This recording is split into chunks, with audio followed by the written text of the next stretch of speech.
आज बिलावर जाके जो इनकी फैमिलीज हैं उनके साथ हम शोक मनाना चाहते थे, कंडोलेंसेस अपने पे करना चाहते थे, लेकिन यहाँ जो पुलिस है उनने हमें जाने नहीं दिया क्योंकि अपेरेंटली वहाँ माहौल बहुत खराब हो रहा है।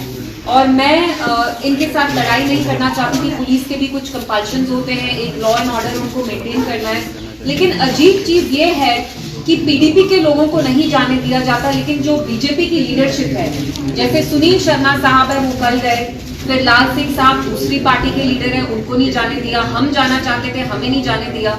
इफ द पुलिस फील्स कि हमारे जाने से वहाँ एटमॉस्फेयर विशेड होता है, आई अंडरस्टैंड दैट, लेकिन फिर आप वही लॉजिक जो दूसरी पार्टी है, जो रूलिंग पार्टी है द सेंटर बीजेपी, आप उनके लीडर्स को जाने देते हैं।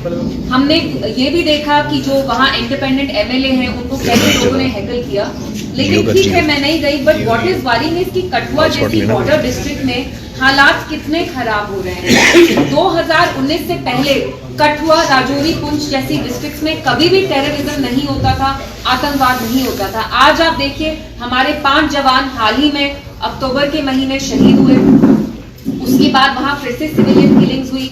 पिछले साल वहां काउ विजिलेंट्स ने 5 नौजवान लड़कों को पकड़ के जो मुसलमान थे उनका कत्ल किया।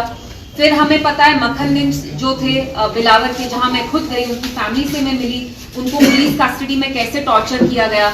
तो यहाँ पे जो पूरा एटमॉस्फेयर बन रहा है इट्स वेरी वरिंग, क्योंकि हम जानते हैं Kathua is a border state और अब यहाँ जैसे लग रहा है पूरा कम्युनल टेंशन भी हो रहा है। फोकस करो। उसके बारे में मैं आपके यहाँ से बात करना चाहती थी और मेरी डीजीपी साहब, एलजी साहब से यही अपील होगी कि जब भी ऐसा कोई वाकया होता है तो आप क्या करते हैं, कुछ एक कम्युनिटी के लोगों को आप टारगेट करना स्टार्ट करते हैं। मैं मेंशन नहीं करूंगी, स्पेसिफाई नहीं करूंगी, आप लोग समझ रहे हैं मैं किसके बारे में बात कर रही हूँ। जब से इन 3 लोगों की हत्या हुई उसके बाद कठुआ डिस्ट्रिक्ट में यंग लड़कों को उठाया जा रहा है, जेल में डाला जा रहा है। तो आई वांट टू नो कि जो यहाँ लॉ एंड ऑर्डर कठुआ में, बिलावर में खराब हो रहा है, ये आखिर किसकी जिम्मेवारी है, किसकी रिस्पॉन्सिबिलिटी है।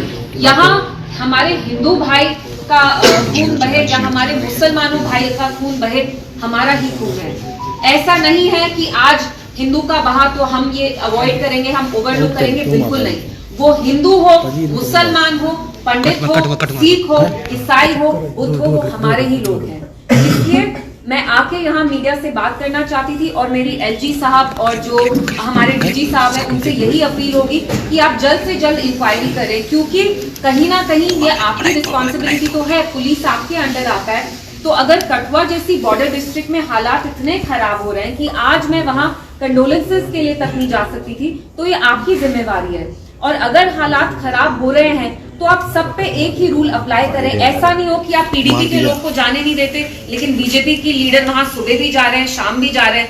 तो इसका एक बहुत कम्युनल एंगल अब हो रहा है, तो that is worrying us a little. We don't want the atmosphere to be vitiated once again. जो हमारी यहाँ फैमिलीज हैं बिलावर में, खासतौर से जो 14 साल के वरुण हैं, जो जिनको मारा गया, हम उनकी फैमिली से मिलना चाहते थे, अपने कंडोलेंसेस एक्सप्रेस करना चाहते थे। इट्स ऑब्वियसली वेरी अनफॉर्चुनेट, लेकिन मेरा पुलिस से भी यही था कि हम भी नहीं चाहते कि हम लॉ एंड ऑर्डर को किसी भी तरह से एट रिस्क रखें, so we didn't go there. But आप लोगों को बुलाने का मेरा मकसद आज यही था कि हम एडमिनिस्ट्रेशन से पूछे, एनसी सरकार से पूछे कि अगर यहाँ हालात इतने खराब हो रहे हैं तो हम किसको जिम्मेवार करार ठहराएं।